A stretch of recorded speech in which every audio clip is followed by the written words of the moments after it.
देखा एक बेचारी 3 जगह से टेढ़ी स्त्री जा रही है, उसके हाथ में घिसे हुए चंदन का पात्र। भगवान रसप्रद है, कहते हैं तो सामने वाले को बहुत अच्छा लगता है। जब भी हम किसी से कुछ बातचीत करें, संबोधित करें, सामने वाले को अच्छा लगना चाहिए। क्यों? क्योंकि मधुर वचन है औषधि। औषधि क्या है? बोले मधुर वचन, और कटुक वचन है तीर। कड़वे वचन बोलोगे तो ये समझना कि आपने तीर का प्रहार कर दिया, अस्त्र शस्त्र का प्रहार कर दिया। गोविंद ने बड़े प्रेम से कहा, सुंदरी जी प्रणाम। उस स्त्री ने इधर देखा उधर देखा और बाद में गोविंद की तरफ देखती भी बोली, क्या आपने मुझे सुंदरी जी कहा?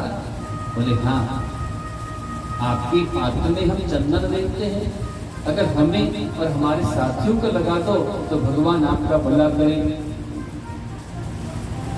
उस देवी ने कहा, महाराज आपने तो मेरे मुख की बात छीन ली है।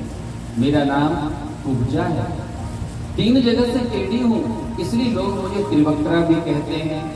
और मैं महाराज कंस के लिए चंदन घिसने का कार्य किया करती हूँ, और मेरे द्वारा घिसा हुआ चंदन कंस को बहुत पसंद है। मैं सोच रही थी यदि आपको लगा दो तो आप भी याद करेंगे महाराज कि किसी के हाथों से चंदन लगवाया था। भगवान ने जैसे माथा आगे किया, खूब मोटा मोटा चंदन लगा दिया। चंदन जब भी अर्पित करो पतला नहीं होना चाहिए, उसको खूब गाढ़ा करना चाहिए, खूब देर तक घिसना चाहिए। लेकिन चंदन देर तक घिसने के लिए बहुत मेहनत लगती है।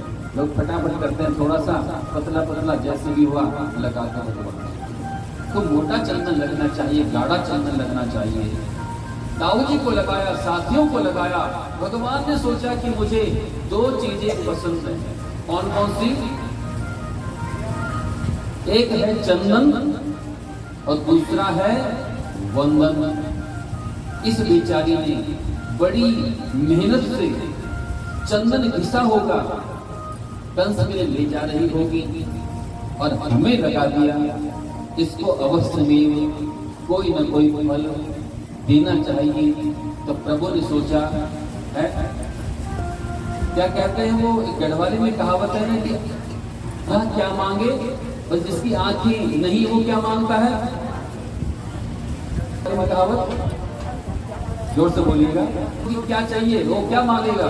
तो खाना पीना तो मांगेगा नहीं, क्या कि मुझे आंखें चाहिए। ऐसे ही ये बेचारी टेढ़ी टेढ़ी है, इससे पूछूंगा कि क्या चाहिए तो क्या कहेगी? शरीर ठीक कर दो महाराज, ये जो प्रॉब्लम है ठीक हो जाए, बाकी तो सब ठीक है ना। इसलिए भगवान ने उसके पैर पर अपने पैर को रखा, घुटने पर 2 अंगुलियों को रखा और जैसे ही झटका दिया तो सटाक से हो गई बिल्कुल सीधी। और न केवल सीधी हुई, अभी तो परम सौंदर्य भी उसका प्रकट हो गया। अब तो पकड़ लिया कन्हैया का पटका और कहने लगी, गोविंद अब मैं आपको छोड़ूंगी नहीं, आपको मेरे साथ चलना है, चलो कन्हैया। गोविंद ने, मैं आपकी प्रतीक्षा करूंगी और तब तक करूंगी जब तक आप मेरे घर नहीं आ जाएं। मेरे घर आना सवरिया, बोलो बांके बिहारी लाल की। देखिए ताली बजाने में कभी भी कंजूसी नहीं करनी चाहिए। मेरे आना सवरिया तोहे जाने न दूंगी, मेरे घर आना सवरिया तोहे जाने न दूंगी।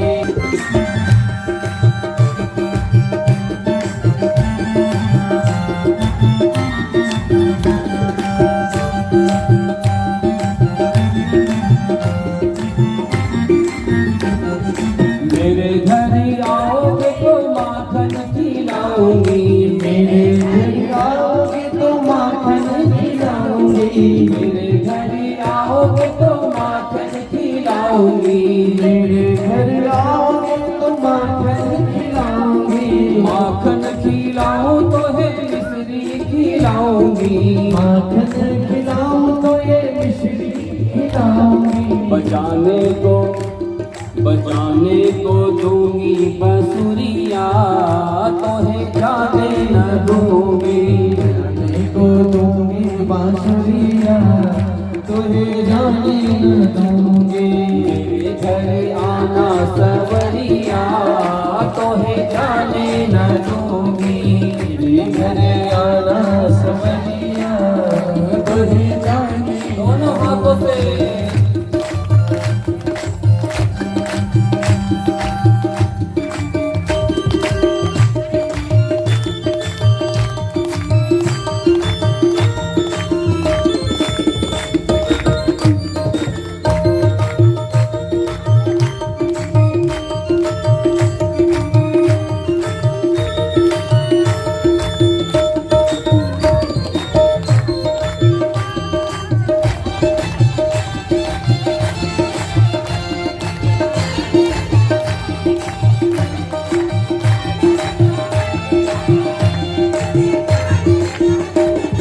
मेरे घर आओगे तो नैनों में बसाऊंगी। मेरे घर आओगे तो नैनों में बसाऊंगी।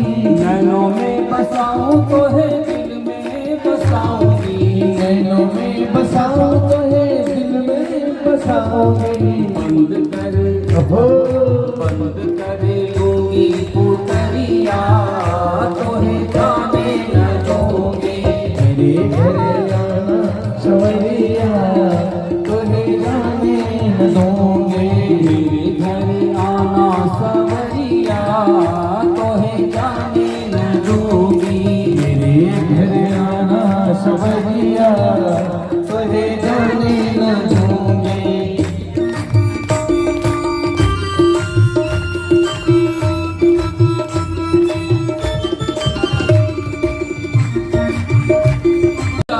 इसको उठाना तो मेरे बाएं हाथ का खेल है। उठाया, डोरी चढ़ाई और जैसे खींचा तो देखते देखते भयंकर ध्वनि करते हुए दो भागों में टूट करके खंडित हो गया। बोलिए कृष्ण कन्हैया लाल की जय। सैनिक दौड़े उन दोनों को पकड़ने के लिए, लेकिन एक टुकड़ा दाऊजी के हाथ में और एक भाग कन्हैया के हाथ में। सैनिकों की वो ठुकाई पिटाई शुरू की महाराज। भगदड़ मच गई और भागते भागते सीधे कंस के पास। और इधर भगवान दाऊजी के साथ इष्ट मित्रों को लेकर के नंद बाबा के पास। बाबा ने पूछा, लाला कहीं कुछ गड़बड़ तो नहीं की? कन्हैया ने कहा, बाबा गड़बड़ की बात कहते हो? अरे हमने किसी से बात तक नहीं की, चुपचाप गई और बिल्कुल चुपचाप सीधे रास्ते से वापस आ गए। राधे राधे। अब नंद बाबा को क्या पता कि कन्हैया ने क्या कुछ मथुरापुरी में नहीं कर दिया। पूरी हलचल, पूरी खड़बड़ी मची। इधर सैनिक जैसे दौड़ते दौड़ते कंस के पास गए। महाराज गजब हो गई। बोले क्या? बोले आपके भांजे ने वृंदावन से आकर के वो धनुष तोड़ दिया। और जैसे कंस ने सुना कि धनुष टूट गया है, तब तो महाराज परशुराम जी के कहे हुए वचन याद आने लगे। परशुराम जी ने कहा था कि देख कंस, कोई भी इस धनुष को तोड़ नहीं सकता, और जो इसको तोड़ देगा वो तुझे छोड़ नहीं सकता। राधे राधे। ओहो, कन्फर्म हो गया है कि यही है वह मेरा काल। रात में सोने की कोशिश करता है, नींद नहीं आती, और कदाचित सो भी जाता है तो बड़े बड़े यमदूत नजर आते हैं, नंग भंग बिल्कुल, और कहते महाराज स्वागत है आपका, स्वागत हमारी यमलोकपुरी में, और चिंता मत करें आपके लिए पूरी व्यवस्था की हुई है। और महाराज दिन ज्यादा देर भी नहीं है, अब शीघ्र ही आप हमारे मेहमान बनने वाले हैं। हड़बड़ा करके खड़ा होता है, दर्पण में अपना चेहरा देखना चाहता है, तो धड़ तो दिखता है, चेहरा नहीं दिखता। याद रखो, जिस व्यक्ति की आयु केवल 6 माह शेष रह गई हो, जो अत्यंत शीघ्र ही अब मृत्यु को प्राप्त होने वाला हो, उसको ऐसे ही कुछ लक्षण दिखाई देते हैं। जब छाया में देखता है तो उसको पहले तो अपनी छाया दिखाई ही नहीं देती, और दिखाई देती भी है तो उसमें छिद्र नजर आते हैं। कानों में उंगली डालता है, कानों में उंगली डालो तो वहां से प्राण घोष ऐसी आवाज आती है जैसे ओ, सतत आवाज आती है। और ऐसी आवाज सुनाई देना बंद हो जाए तो समझ लेना कि 6 महीने के ही मेहमान है राधा राधा। आप भी अपने कान में उंगली डाल करके देख सकते हैं, और यहाँ पर नहीं अपने घर में सुनने मिलेगी कि हल्ला ज्यादा नहीं। घर में जब आप शांत एकांत में होता तब आप सुना करते, तो सुनते रात बीच बीच में राधे राधे। प्रातः काल में रंगशाला में सभी लोग आकर के अपने अपने स्थानों पर बैठ गए और भगवान श्री कृष्ण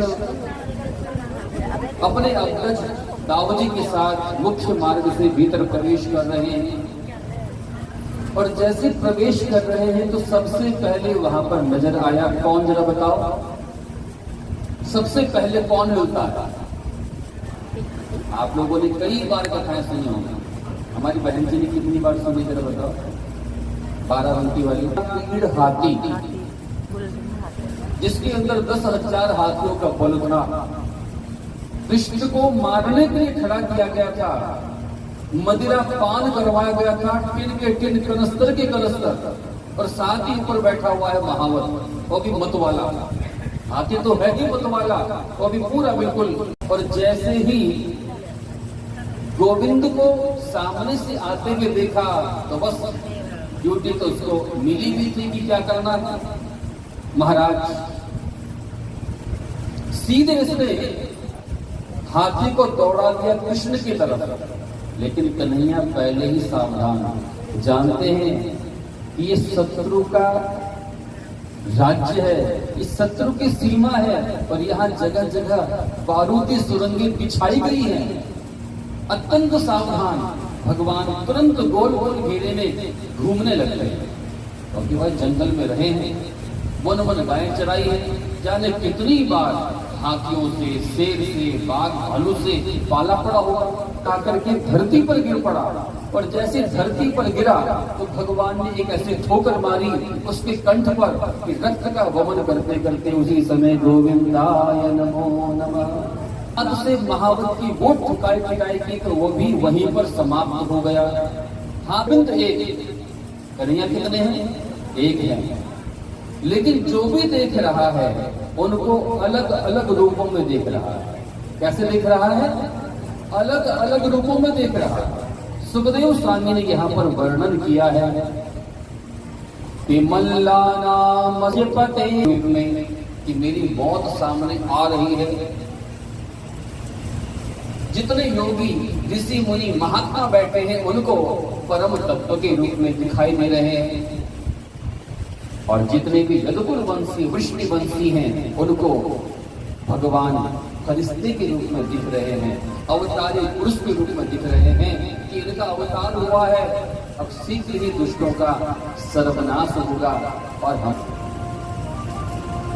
भक्ति जैसी भावना भगवान को वह उसी रूप में दिखाई दे रहा है, उसी रूप में देख रहा है कि मंत्रे तीर्थे तुझे देवी दैवज्ञे भेषजे गुरौ यादृशी भावना यस्य सिद्धिर्भवति तादृशी जथो भावना तथो सिद्धि। गढ़वाली में कहते हैं कि तो महाराज 2 पहलवान आ गए, और इन पहलवानों के नाम क्या है? कौन बताएगा आप? बताइए। 2 पहलवान आते हैं लड़ने के लिए, दोनों भाइयों से कहते हैं हमारे साथ युद्ध करो। भगवान ने कहा हम छोटे छोटे बच्चे, आप बड़े पहलवान, बोले नहीं। किन्ना बालो न किशोरस्तुम, न तुम बालक हो न तुम किशोर हो, तुम तो बलवानों की भी बलवान हो, क्योंकि अभी अभी देखते देखते आपने सहस्त्र हजार हाथियों के बल को धारण करने वाले कुबलिया पेड़ को अनायास ही समाप्त कर दिया। तुम्हें हमारे साथ युद्ध करना ही होगा, क्योंकि हमारे महाराज कंस की भी यही इच्छा है, और जो अपने राजा को प्रिय करने के लिए उनकी आज्ञा का पालन करता है उसको उस पर भगवान भी कृपालु हो जाते हैं। दाऊ जी ने कहा लाला अब तो भैया लड़ना ही पड़ेगा, जो भी होगी देखी जाएगी। ये बार बार ललकार रहे हैं, वैसे तो हम यहाँ लड़ने भिड़ने नहीं आए थे। तब तो महाराज बलेना सहमस्तिका कृष्ण भगवान चाणूर के साथ और बलराम जी मुष्टिक के साथ युद्ध करने लगे। कौशल कूट जैसे दुष्ट दानव आते हैं, उनको भी दाऊ जी अपने मूसल से कूट कूट करके बाहर भगा देते हैं। बोल वृंदावन बिहारी लाल की। 51 हाथ ऊंचे मचान पर बैठा हुआ कंस बड़बड़ाने लगा, अरे मार डालो दोनों छोकरों को, वृंदावन को, गोकुल को, पूरे ब्रजमंडल को उजाड़ दो, वसुदेव और देवकी को भी खत्म कर दो, सब समाप्त कर दो। भगवान समझ गए कि जैसे अंतिम समय में दीपक की लौ कुछ ज्यादा ही फड़फड़ाने लगती है, वही स्थिति कंस की भी हो रही है। क्यों?